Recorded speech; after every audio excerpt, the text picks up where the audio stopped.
Good afternoon, and welcome to another edition of the Rotoworld Fantasy Basketball Q&A. I'm Raphielle Johnson, joined as always by Noah Rubin. Noah, I'm excited for the big NBA Cup final tonight, Bucks and Thunder. Yeah, I mean, it doesn't mean as much now that the Hawks, did win the game, but because then it would be the most important thing in sports. But now it's just kind of it's just another game. But no, it should be exciting. It's gonna be two very good teams from smaller markets, which is exciting to see because of some of the I don't know, a lot of the narratives that have been going around the league as far as ratings and as far as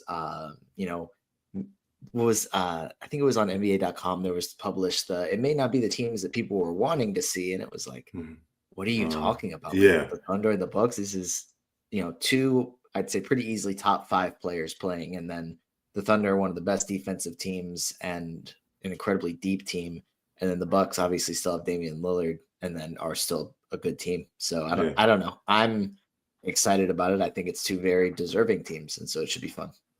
Yeah. I don't get paid to worry about TV ratings, so I'm not going to do it, I'm looking forward to it. I think it should be a really good game.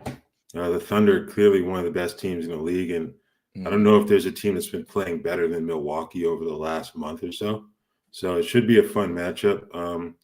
For those of you who may be new to fantasy basketball, this game does not count towards any stats or anything in like Yahoo, ESPN, Fantrax, any of that stuff. So no need to worry about panicking about setting your lineups ahead of this game tonight. So be a nice couple days to kind of recharge ahead of Christmas here. Big Thursday with 13 games, and then Saturday's got 12. So it'll be a lot of activity in the days leading up to Christmas. Yeah, for sure. I did see Josh Lloyd posted. He posted that Sleeper is counting these games. So if you're playing your league on Sleeper, then I guess it counts because they like to be a little edgy, a little different, and play things a little differently. But if you're playing on Sleeper and listening to us, just keep that in mind. All right. Thanks for that. I did not know that. Yeah. All right. So we will get into the questions. First one is Ernest. Thank you for tuning in again. 12-team head-to-head 9-cat punting field goal percentage and turnovers. He needs 3-pointers and rebounds. How would you rank the following waiver options? Keontae George, Malik Beasley, Justin Champagnie, Royce O'Neal, Dorian Finney-Smith, Lonzo Ball, and Keon Ellis.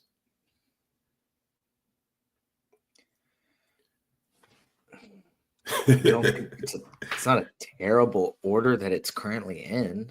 Yeah. I mean, Keontae George, obviously the main knocks on him are the field goal percentage and turnovers, even though I'm fairly certain I haven't checked some of his recent games to make sure this still holds up, but he has shot the ball a little bit better. But still, obviously, he'd be giving, if you really need threes and rebounds, he'll give you threes. Same thing with Beasley.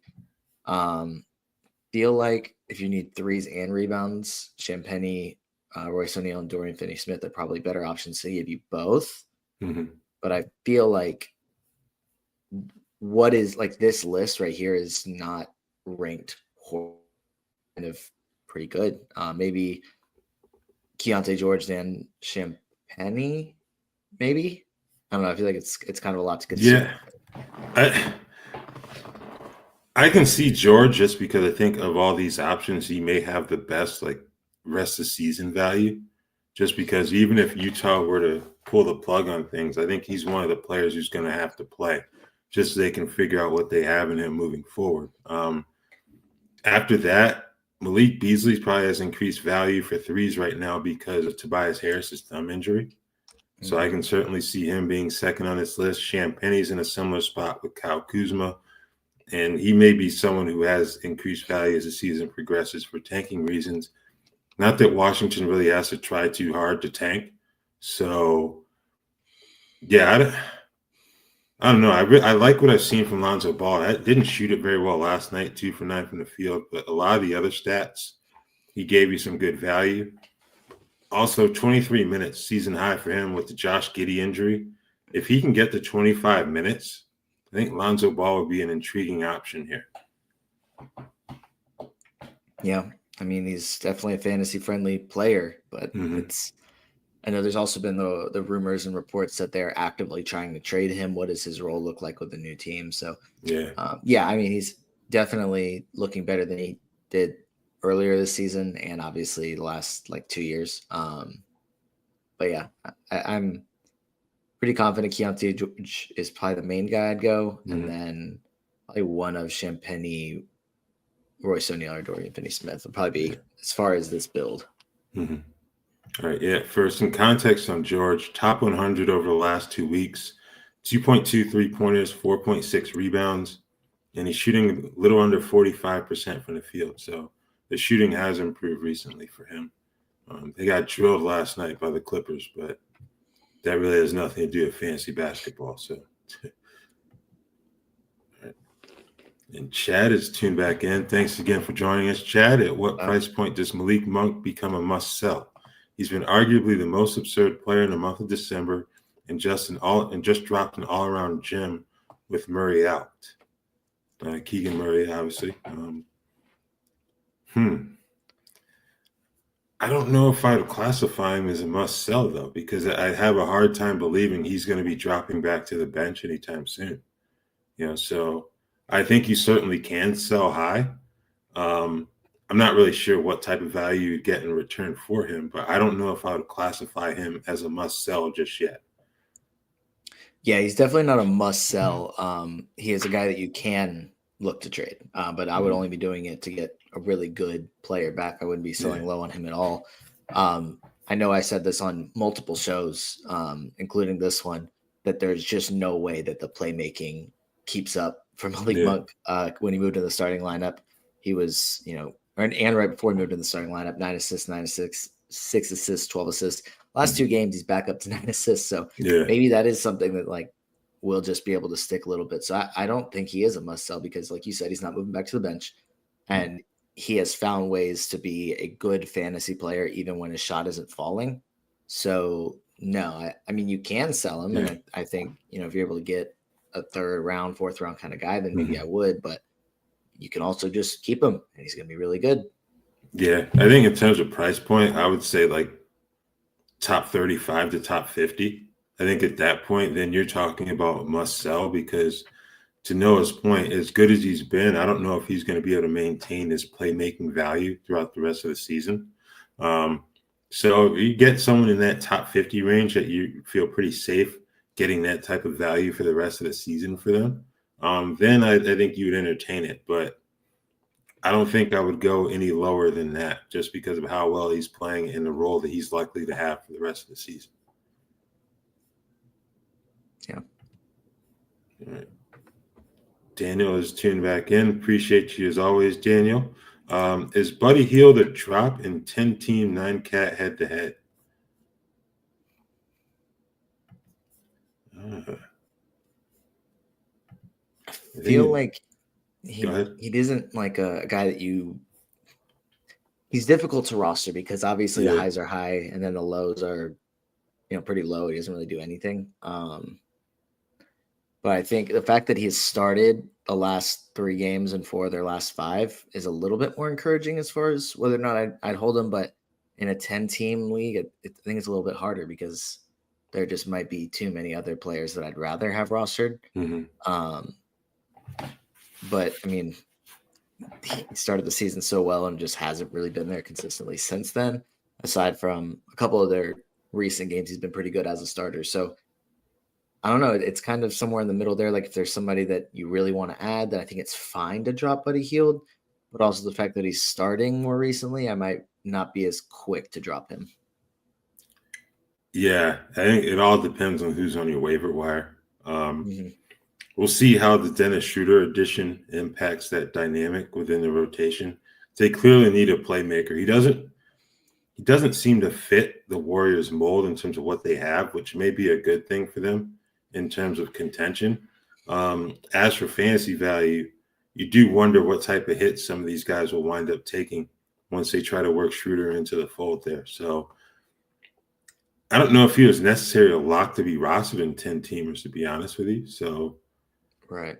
I think more, if anything, you're just looking at who's available on your waiver wire, and is there someone that you feel pretty comfortable with in terms of their value for the rest of the season? Joseph, good afternoon, sir. Hey, guys, hold or drop the following players: Micic, Shake Milton, Dorian Finney-Smith, Jonathan Isaac, Tari Eason, and Mike Conley if we could rank these keepers for him, 12 team 9-cat head to head, that would be appreciated. We appreciate the question. I think I'm just going to say right off the top, I would have Tari Eason ranked first among these guys in terms of who needs to be held. Yeah, for sure.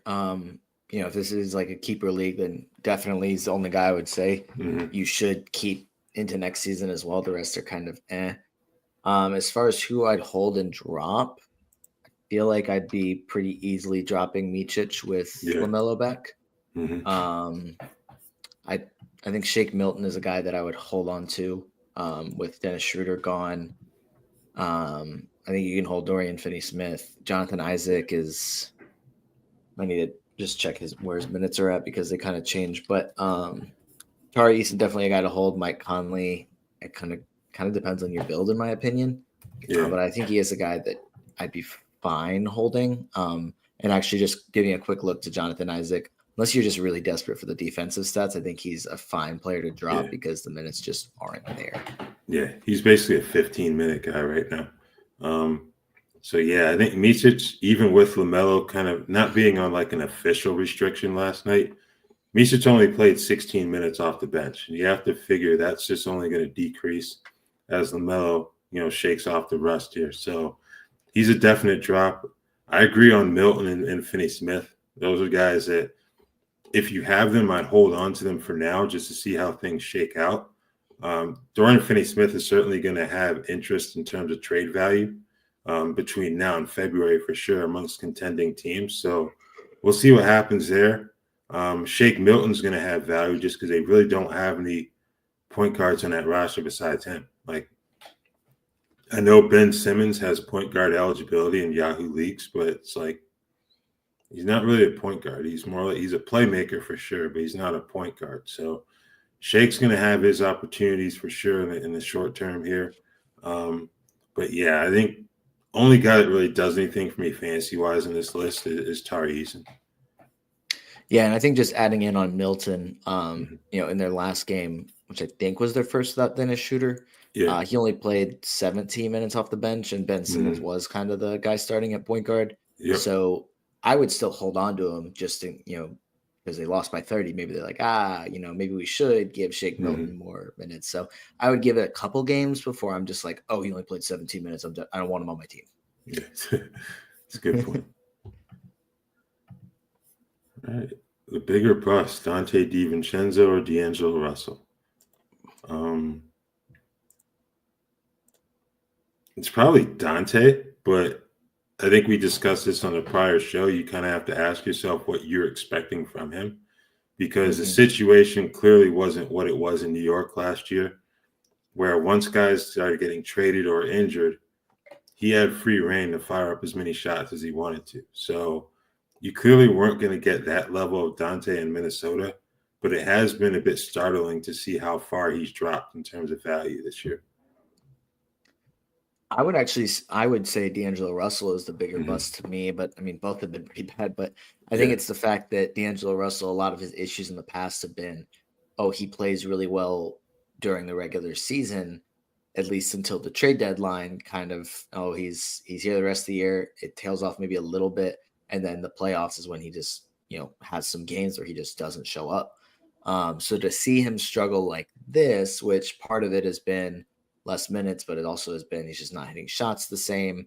A lot of it is the minutes down decreases the assists and other things like that. But shooting percentage is way down, which is I think pretty surprising to me because I expected him to still be pretty solid, and I expected more usage as they try and manage LeBron's minutes. But that just my expectations for what the Lakers were going to be this year are pretty different. They've relied on LeBron a lot more than I expected. Yeah. It's a good point on him. He seems to.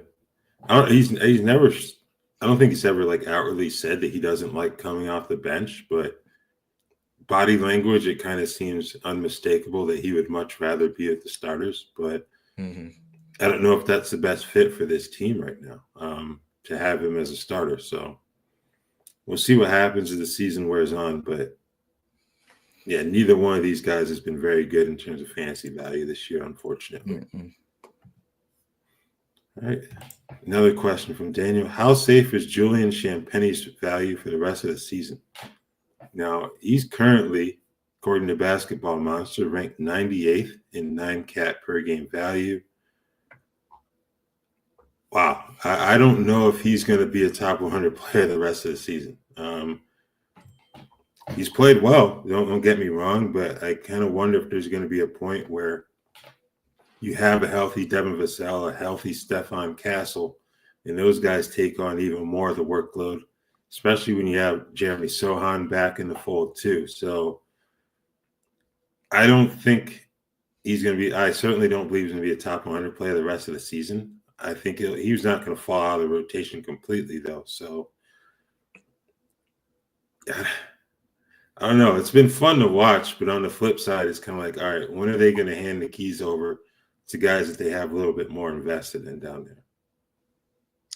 Yeah, it's a bit surprising that he has been such a consistent starter for them over the past full calendar year, because it was late December of last year when he kind of moved into the starting lineup and hasn't come off the bench since. Yeah. So even with players, you know, in and out of the lineup, like I expected, like he's played games as a starter with both Sohan and Vassell coming off the bench. And I just, when everybody's fully healthy, because I have to imagine that they're still managing Vassell and Sohan's minutes from time to time, you know, keeping an eye on them because they're just such important parts of the future, that, you know, maybe we get to January or February and those guys move back into the starting lineup. But it's like Champagnie is safe as long as he's starting, in my opinion. And the Spurs just seem to just love having him in the starting lineup. So it's hard to say that it's safe because I feel like he shouldn't be starting, but they disagree. And like, that's actually what matters. So it feels pretty safe until it's not, which makes it a kind of a difficult thing to exactly like say like whether or not it's a good thing. Yeah. All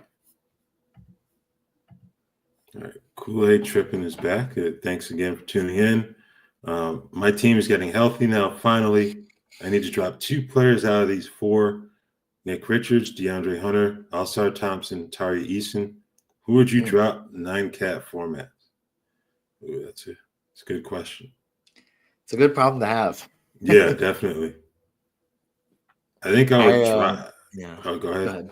I would say I would definitely drop Nick Richards. I know he only played 15 minutes last night. Had a really good game, 19 points, 5 rebounds in their loss to Philly. The minutes are more of a concern for me because you got him, you got Mark Williams, who started, who's still on a minutes restriction, and they're still working Moussa Diabate into the rotation. So you've got 3 guys basically for one position.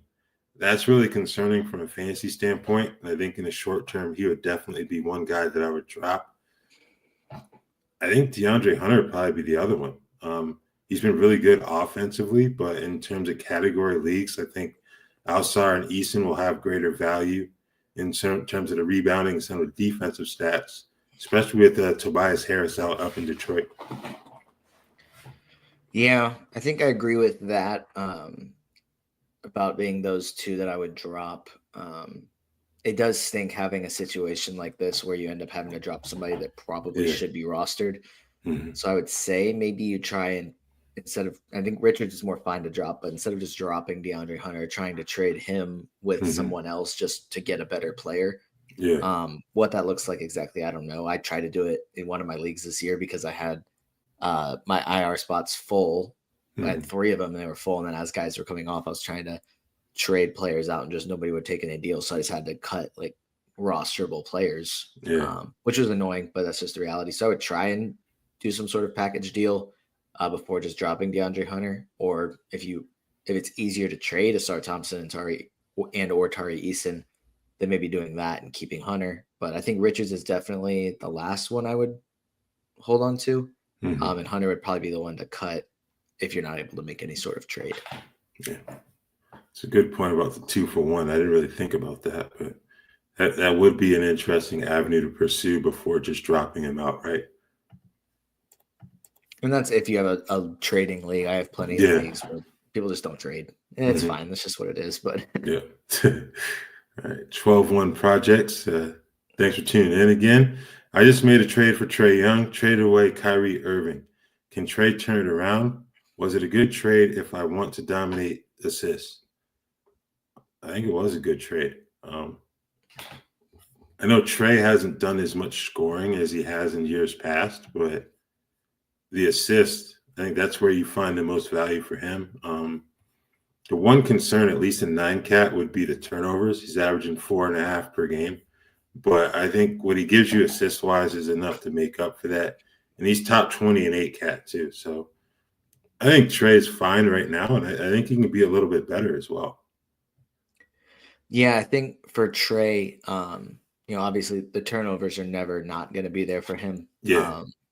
But I think that's the case for most players that are averaging close to double-digit assists. I think there's, like prime Chris Paul, you're good there. Tyrese Halliburton, even though he hasn't been quite as good this year, like those kinds of guys. But for the most part, if you're having someone average double-digit assists, they're probably turning it over at least 3.5 to 4 times a game. But for Trae, like his scoring is down, but his shot attempts, his shot attempts are only down by 2, about 2 per game.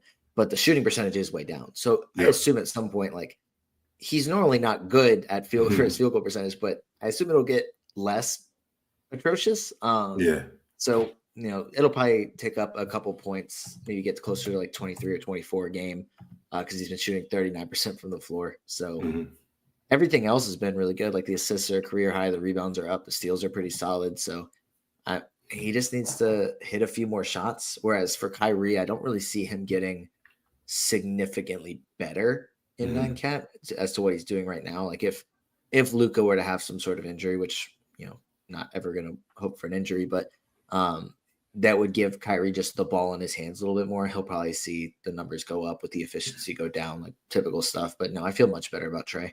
Yeah, Trey's a career 43% shooter, so I think you kind of assume that he's going to get the percentage up a little bit higher than what it is right now.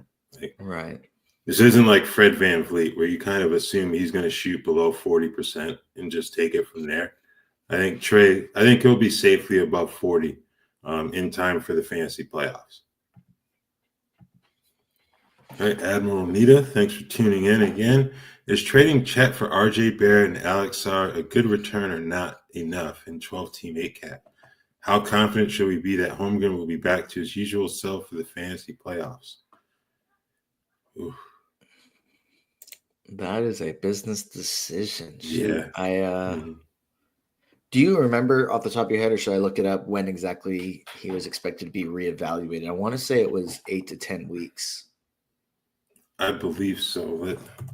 Because that would be like mid to late January as a reevaluation, which doesn't mean he's going to be back then. It could be February or even March before he even returns. It could be like a post All-Star break thing or later.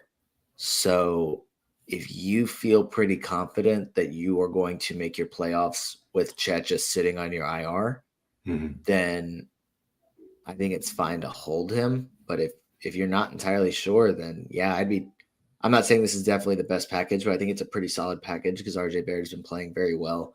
And Sarr has been pretty solid in a handful of categories, been obviously not great in others. But as far as how confident will he be back to his usual self for the fantasy playoffs, I don't see a reason for them to, like, it's going to be like what Boston did with Chris Stapps over the last 2 years. It's like if he's going to be out for, an extended period of time, by the time he comes back, they're still one of the top seeds in the West, and Isaiah Hartenstein is playing great. Like, why would you play Chet more than 20 minutes per game and like until it gets closer to the playoffs? It might be after your fantasy playoffs before he's playing a normal workload, just so they can make sure that he's healthy for the postseason. So I think it's fine to trade him. I think it's a pretty solid return you'd be getting. Yeah, it was 8 to 10 weeks from the time of the injury. So you're looking at like mid-January in terms of a reevaluation.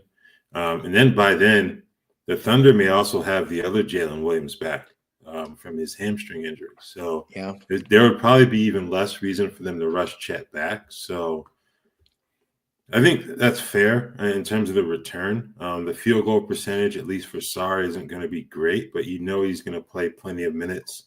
And he's not going to be shut down in any way, any way, shape, or form with that team in Washington. Barrett, possibly, but I don't know if he would be shut down either, just because they haven't had much time on the floor with their main guys since they acquired Barrett and Emmanuel quickly from the Knicks last season. So maybe he'll be safe from a shutdown later this season as well if they continue to struggle. So I think it depends on the rest of your roster whether or not you can wait for Chet, but I don't feel very good about waiting for him. When you think about this, is like the second significant injury that he's already suffered. The first being the foot injury that sidelined him what was supposed to be his rookie year. So I don't know. I think Holmgren's going to be someone who will be, if you play like fantasy basketball during the actual playoffs, he'll probably have more value to you then than like fantasy playoffs, unfortunately. Yeah. All right. Who is a good trade target for Darius Garland in the punt points, punt field goal percentage dynasty build? The turnovers are starting to matter. He already has Suggs and Dyson Daniels, who'd be obvious targets otherwise. I just want to start off by saying a punt points, punt field goal percentage build is kind of interesting because I feel like that's like the opposite categories. Like generally you punt points because you want lower scoring guys that aren't going to miss as much. So it's kind of interesting. It'd be like punting, assists, and turnovers or something like that. But I think a couple guys that would somewhat fit that mold. I think Jaren Jackson Jr. is a guy that does. He's been better as a scorer, but he's not like a 25 point per game scorer. He's closer to 20, and obviously you're still not mad about it. And the field goal percentage isn't great for a big, but you're getting the threes, the blocks, and obviously not many rebounds, but really good fantasy player. And then I think Amen Thompson might be a pretty good fit as well. As not a high scorer. A lot of his value is coming from more of the defensive stats, the rebounds and a couple assists, as opposed to the points or the sky high field goal percentage. Because he's not a great shooter, but I don't know his exact field goal percentage off the top of my head. But he's at 55.6. Okay, so maybe you're just going to have to deal with it being a pretty good field goal percentage because he's not shooting deep range shots because he doesn't hit them. Maybe that field goal percentage lowers as his career goes on because he tries to shoot more deep range shots just to open up his game and be more of a threat from there. So I think those two are probably just looking at some like similarly tiered dynasty players. Those two are probably, maybe I'll throw Miles Turner out there as well, though I don't feel good about trading Darius Garland for Miles Turner. I'd much rather have Garland. I don't think those two are comparable dynasty players. Yeah, I think that's fair. To his point in the question, Dyson Daniels is a top 10 player if you were to punt points and field goal percentage. So, yeah, if you were to get Dyson Daniels, that would obviously be optimal. But since you already have him, I'm not really too sure about like what types of players I would target in a dynasty. Is you're not going to target like a Chris Paul like dynasty. That would be crazy. So let me see. Let me just make sure this isn't the league because I have a league with him and he has Dyson Daniels in that league. Okay. But it's a different league. Okay. I was going to try and say, oh yeah, you should definitely target and then insert one of my players, but like Lauri Markkanen or something. But it's a different league he's talking about, so we're good. Would Walker Kessler work? I have Walker Kessler in that league, so no, I think his field goal percentage is obviously one of the stronger parts of this game. So he is a punt points guy, but gosh, I feel like again that's just such like an interest. Derek White, 45% shooter, 17 points per game. Maybe that's not a bad one. Now I'm just looking at guys that have a bad field goal percentage that are ranked high that don't score a lot. Tyrese Halliburton. Yeah. Interesting. All right. Okay. Do you guys think that Brandon Miller will be better than Jaylen Brown?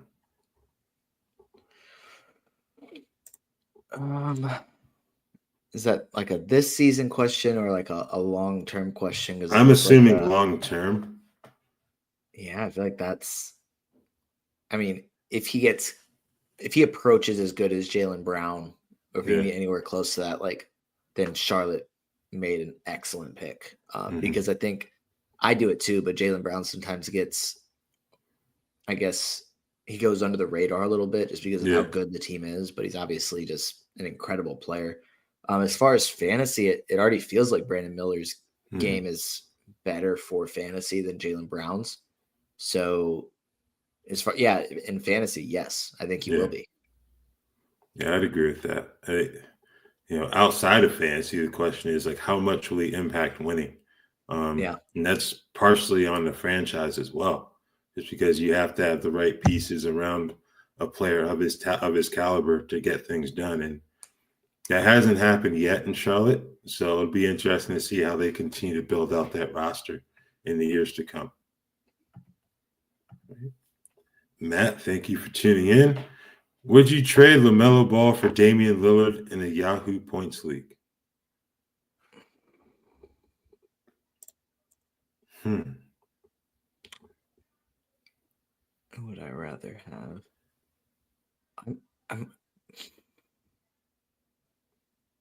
I think it's crazy to say this. I think I'd rather have LaMelo. Yeah, I think I would rather have LaMelo. I'm just trying to decide if I feel comfortable. And it's the injury thing, because he is one of those players that has the label of being an injury-prone player. And he has already missed time this year, so it's like he twists his ankle in their next game. It's like, oh shoot, I should have traded for Damian Lillard. Well, I could have. Yeah. But he also just might stay healthy, and I think he is a better player in points leagues and category leagues when you kind of adjust for specific categories, because obviously he's averaging way more turnovers, worse field goal percentage, things like that kind of make his 9-cat ranking look a little bit worse. But yeah, I think I would rather have LaMelo. Yeah, it's cool. Like, you think about, like, non-fantasy basketball, no way would you say you'd rather have LaMelo than Damian Lillard, but fantasy basketball is obviously a lot different, and so I don't know. It's always, I'd rather watch LaMelo than Damian Lillard. Yeah, the split between fantasy and actual basketball is something that's always fascinated me in terms of how some of these players are discussed, to be honest with you. Yeah, it's interesting. All right. Did Clay simply exact his revenge on the Warriors, or is he starting to find his fit in Dallas? Can it be both? I think it can be, and it is. Yeah. So I think just as much as him finding his fit is some of those other guys finding how his game fits with theirs, like Luka specifically. Because it felt like at times earlier in the season, they weren't getting Clay involved to the point you kind of need to early on. Get him a couple shots, get him feeling good about himself. It felt like he drifted a bit. That's changed recently. You just kind of hope it wasn't a case of them wanting to get him more involved just because they knew it was a revenge game, so to speak. But we'll see. Yeah, I think it's mostly that he just exacted it, like got his revenge. Like, it was like a return game. I don't even want to call it a revenge game, but like a return game. That's where he spent almost all of his career. So it was good to see him play well. They got the win. Kind of cool. I mean, I would call it a revenge game, even if it technically wasn't. Like, that's definitely something that I would say. But I think he is starting to kind of, like you said, they're starting to figure out how to use him. I think he's still at that point of his career that it was kind of clear last year, like, hey, this isn't the same guy that he used to be. He's gonna have some really bad nights, but when he's on, like, it's gonna be pretty hard to slow down. I think that's just on Luka and Kyrie and Jason Kidd to figure out how to maximize him, because obviously when they figure it out, it'll probably look like it did last night, or 2 nights ago, excuse me. But I'm not expecting anything near that consistently. He's just outside the top 100 over the last 2 weeks. Season long value, just barely a top 150 player. So I think he should move closer to top 100 range. I just don't know whether or not he'll be able to crack that threshold just because of what he brings to the table at this stage in his career. But I think he can be close to a top 100 player. What do you guys think of the Dennis Schroeder trade? I grabbed Shake Milton, but he was very disappointing. 12-team 9-cat head-to-head. I think for Brooklyn, it's a clear sign that they're all in on the rebuild here. In terms of, we'll see what happens with some of these other players like Dorian Finney-Smith and Cameron Johnson. You know, his name's come up in trade rumors, but I think it's going to take a lot to get him off of Brooklyn's hands at this point. So I think if you have Shake Milton, I think Noah mentioned earlier in the show, maybe hold on to him for another couple games here, see how things play out from a minute standpoint. 17 minutes wasn't great, but it wasn't like he was completely out of the rotation either. So we'll see what happens with him moving forward here. Yeah, would definitely hold Milton at least for a couple more games to wait and see. Guys will continue to be on the trade block for the Nets. We'll see if teams are willing to meet their price or how, I guess, stubborn they are about their price, because we've seen a couple teams recently just say, yeah, no, sorry, if you're not going to meet my absurd price, then I'm not going to trade with you. And then they hold these players until they just don't hold the same trade value. And then it's like, well, we probably should have taken the slightly lower price. Oh, well, like, we'll have to just operate from here. So we'll see. Maybe they'll be a little bit more willing to negotiate just to acquire some picks. For the Warriors, obviously, like, they're still rumored to be looking for a star. I don't remember who said this or where I saw this. So I don't know how much legitimacy, but it could be that they're looking to swing Dennis Schroeder in a trade to bring in a star. I know that, and this is just me connecting the dots, this might not be legit. But like the Heat, if there's reports like they want more players than picks back because they want to remain competitive. Dennis Schroeder and some other guys would probably fit that trade package. The Warriors were on Jimmy Butler's list. So I don't know. That is just, again, me connecting the dots there. So we'll see what ends up happening. But obviously Schroeder's value takes a huge hit if he stays in Golden State. But if he ends up somewhere else, then maybe it ends up being pretty good. I don't see a situation where it's as good as it was in Brooklyn, though. Yeah, I agree with that. Brandon Podziemski, he'd be someone else to keep an eye on here. Hasn't really panned out the way that a lot of us thought it would in terms of fantasy value. If Schroeder stays, he's someone who could potentially take a hit. He was likely going to take a hit in terms of fantasy value. I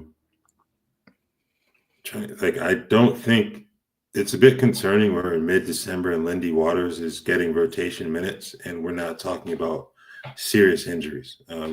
Credit to him for getting these opportunities, but if you're looking to contend, I don't know if that's what you want right now. So we'll see what the Warriors do. It's quite clear they aren't going to be done wheeling and dealing between now and February.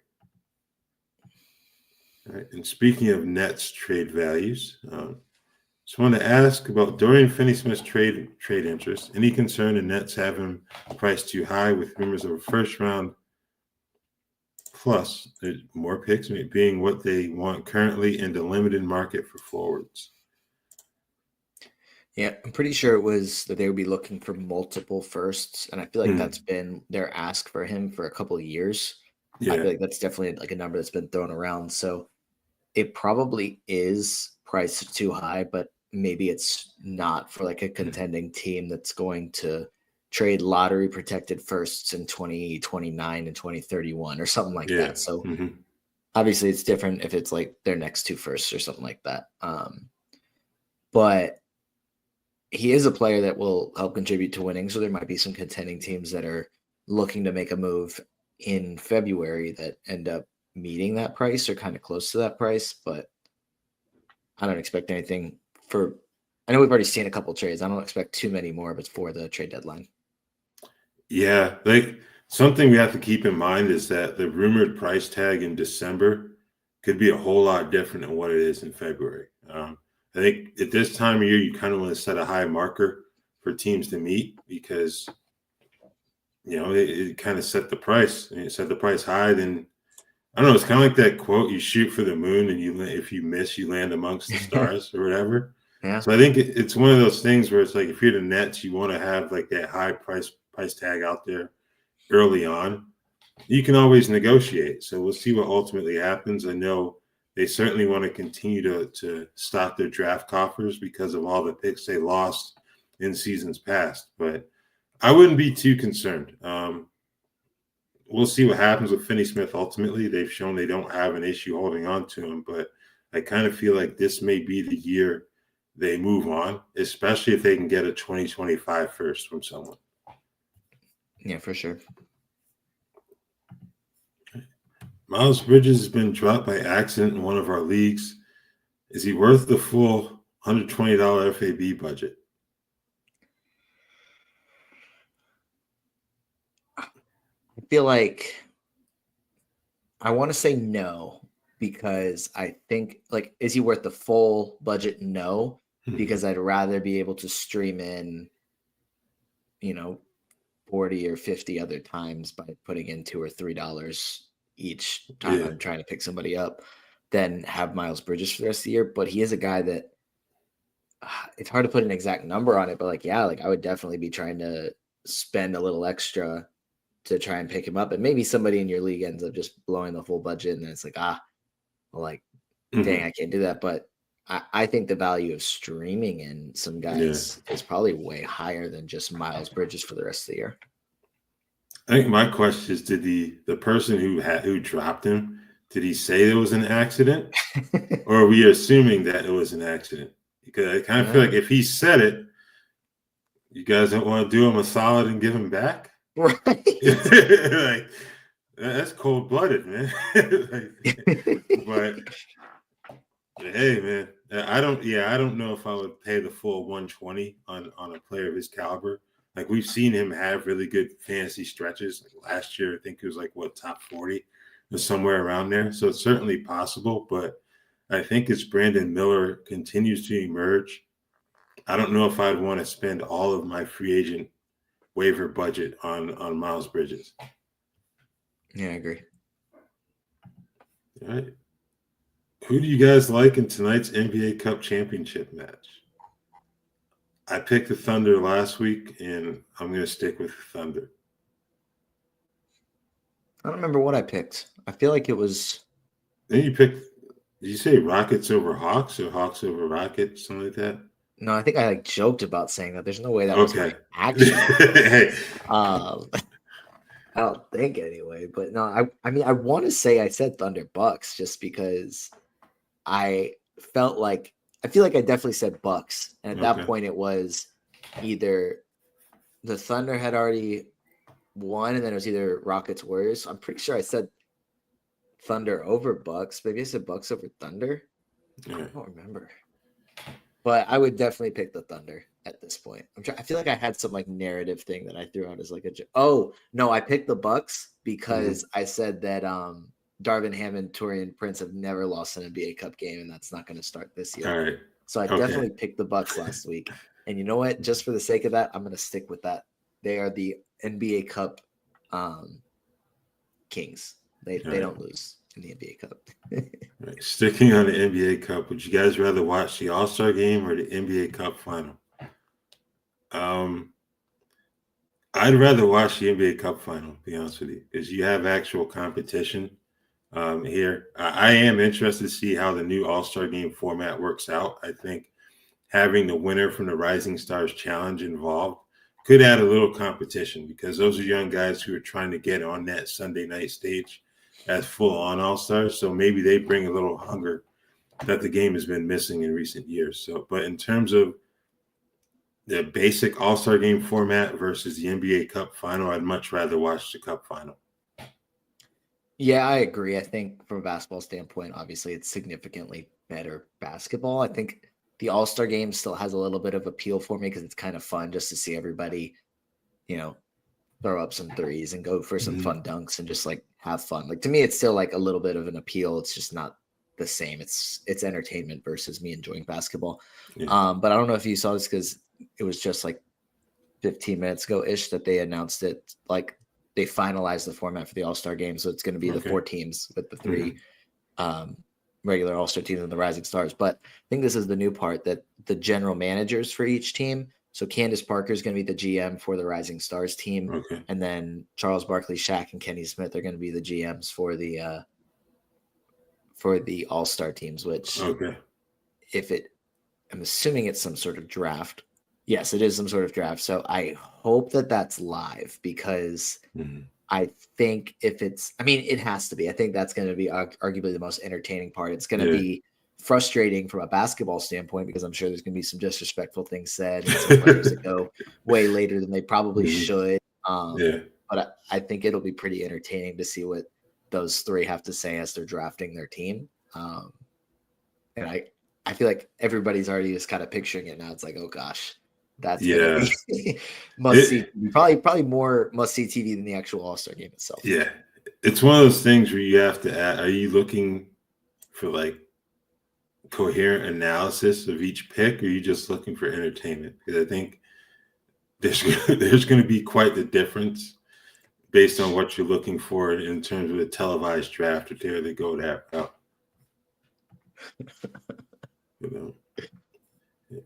All right, thoughts on Al Horford? Should I hold with Porzingis back? Thought since he was sitting out games already, he would stay relevant.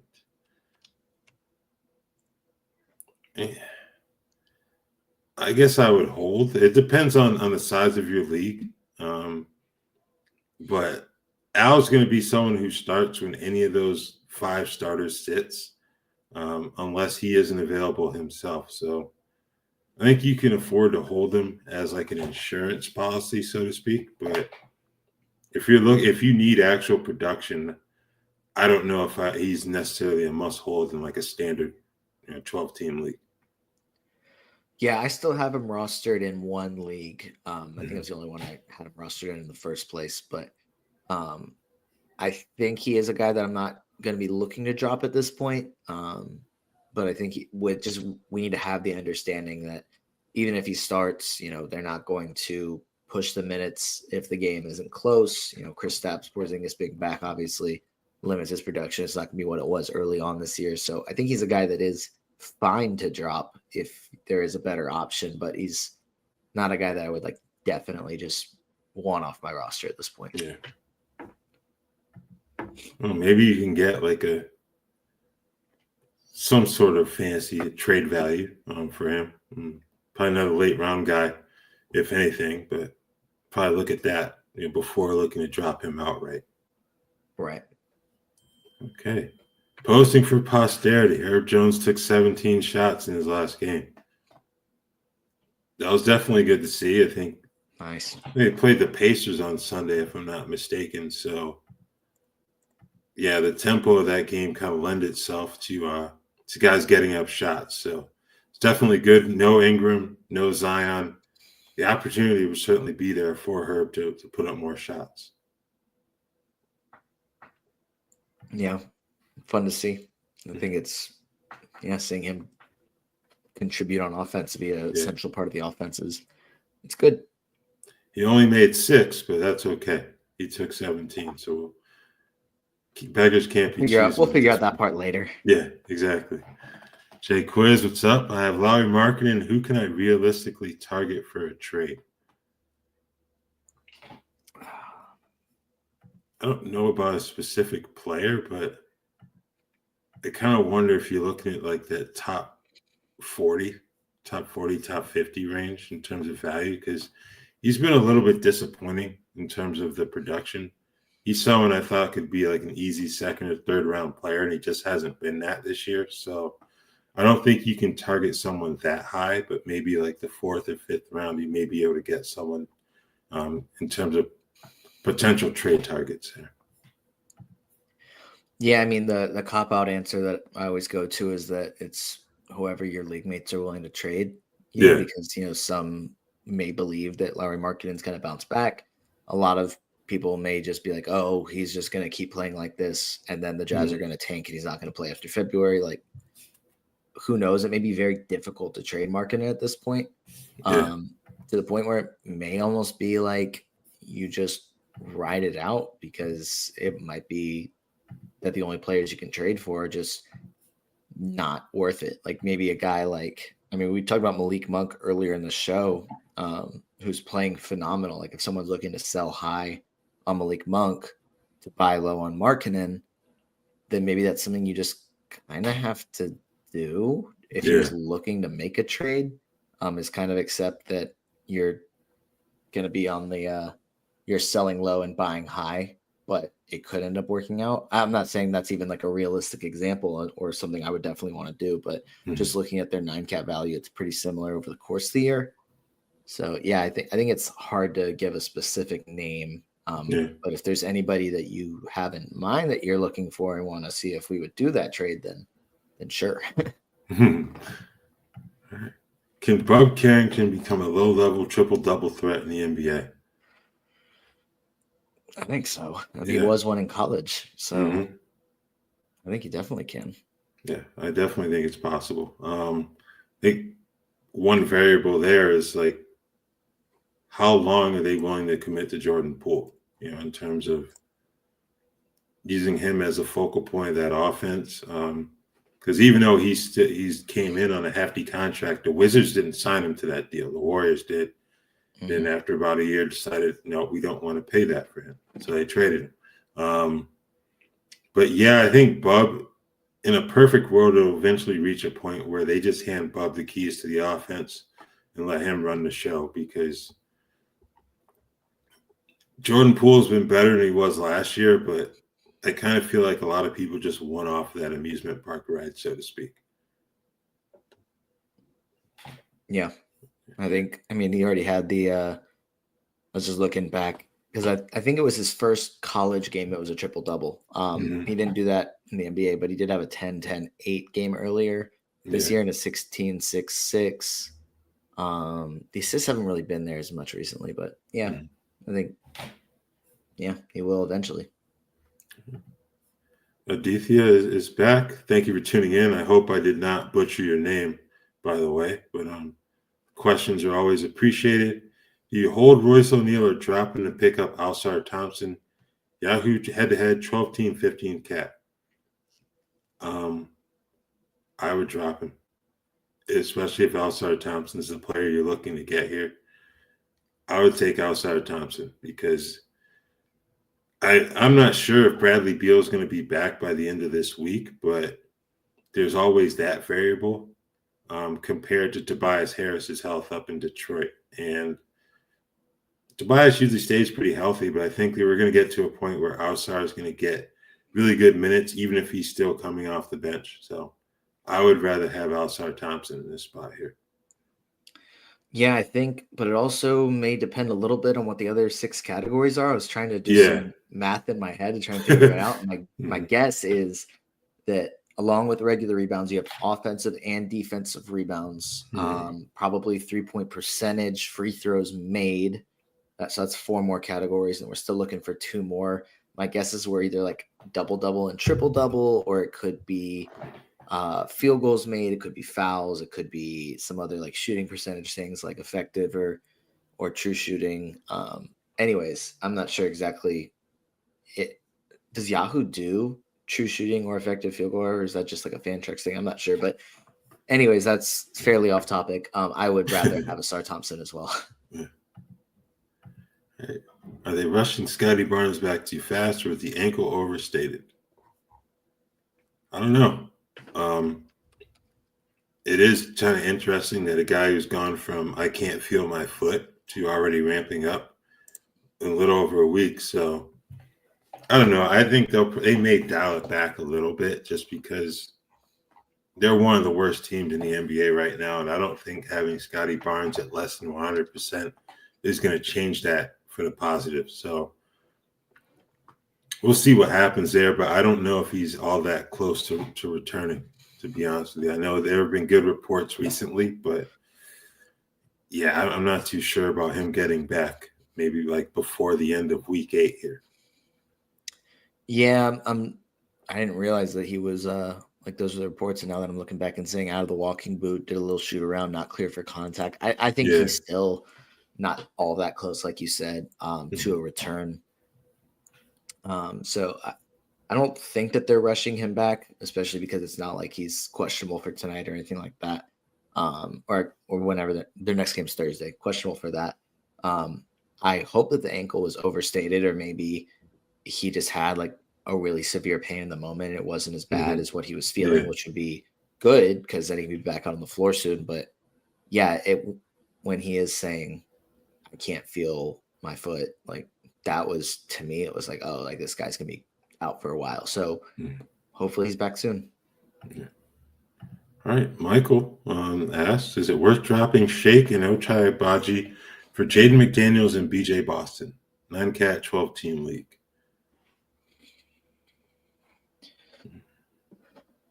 I don't like see Jaden McDaniels isn't a guy that I would be really looking to add. I wouldn't want to drop Ochai Agbaji either. That's the thing that sticks out to me from this question.